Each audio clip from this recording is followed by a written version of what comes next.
Hey, what's up, guys? BJ from the house here. Today, we're going to talk about how important your fit is for your consistency. All right, so here we have Charlie. Uh, Charlie's main concern was he needed help with his arm swing in relation to the target line for a little more consistency. Um, the more I watched his videos, he actually submitted two videos. One that hit the right side of the head pin, and this one obviously went Brooklyn. But the reason why I chose this one is for a specific reason. Um, if you guys watch everything about Charlie's game is pretty solid. He said he's been off for a little while and he's 69 years old and he's getting back into things and he looks pretty solid to me for being off for some time.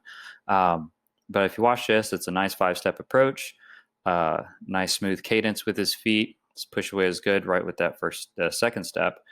Um, and his timing really isn't bad at all. So, and his swing isn't out of whack. Everything is actually really smooth and pretty straight lines. So, old school type of bowlers where shoulders are nice and square, arm, the balance arm goes right out, holds its balance the whole time. Very traditional style, and it looks really good.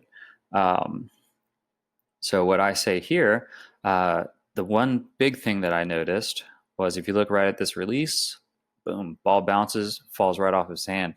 So, one thing that a lot of bowlers don't consider in relation to the consistency aspect is their feel inside the ball. So, what I would recommend here, you really should never have your ball falling off your hand as quick as that is. It's good to have your ball to come off quick, but when it's too quick and it's bouncing into the lane, then that's going to cause you, if it's falling off that fast, then you're definitely going to cause some type of squeezing or grabbing, and that's going to cause a lot of inconsistencies.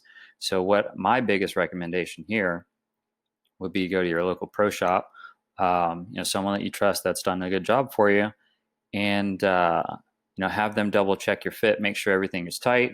Your thumb should be a little snug, where it's not falling right off of your hand.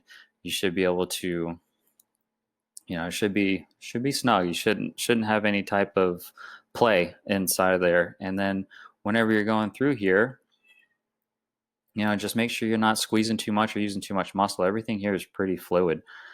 I like everything about it, and might just be getting a couple extra reps in to get some of the rust off from years of not bowling. But overall, Charlie's game is really solid. Everything is the basic fundamentals of how a five-step approach should be. Nice down and in player. Nothing crazy out of the ordinary there. So I like everything about it. It's really smooth. It's fluid. But bam, that right there, that concerns me more than anything, especially when it comes to, your phrasing of getting a little more consistency to your target. So that's going to play a big factor, is making sure that your ball fits properly. Because if it doesn't fit properly, then that would cause your body to do some different things that would cause it to get out of whack. Or if you squeeze a little bit, then that could definitely cause this left miss. Or if it drops off a little too quick, then it could potentially be in the gutter or a washout. So what I would just do is just go to your local pro shop, make sure everything is good, have them double check it. You should never really have to worry about that thing falling off your hand like that. So, and then outside of that, once you get that fit taken care of, then just make sure you get some extra reps in.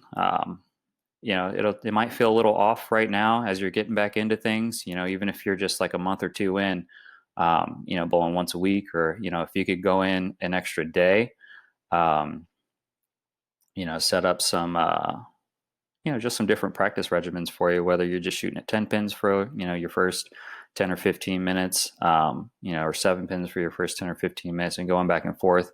And then that way, that'll kind of get your body back into the timing of things. You're not so much worried about trying to hook the ball or anything like that. That's typically what I would do, is because after I take a little while off, I would just shoot at spares, because those are pretty straightforward. They're never going to change. And that just kind of gets everything back into the timing of things. And then you go through and take a few extra shots, and spend the last half of your practice session throwing strike shots to get your body back into it. But outside of that, I would just double check the fit, make sure everything is good, and then Thanks for watching another review of the house. If you like it, click the like button, subscribe, and if you want one of your own at 50% off, click the link below. Thanks, guys.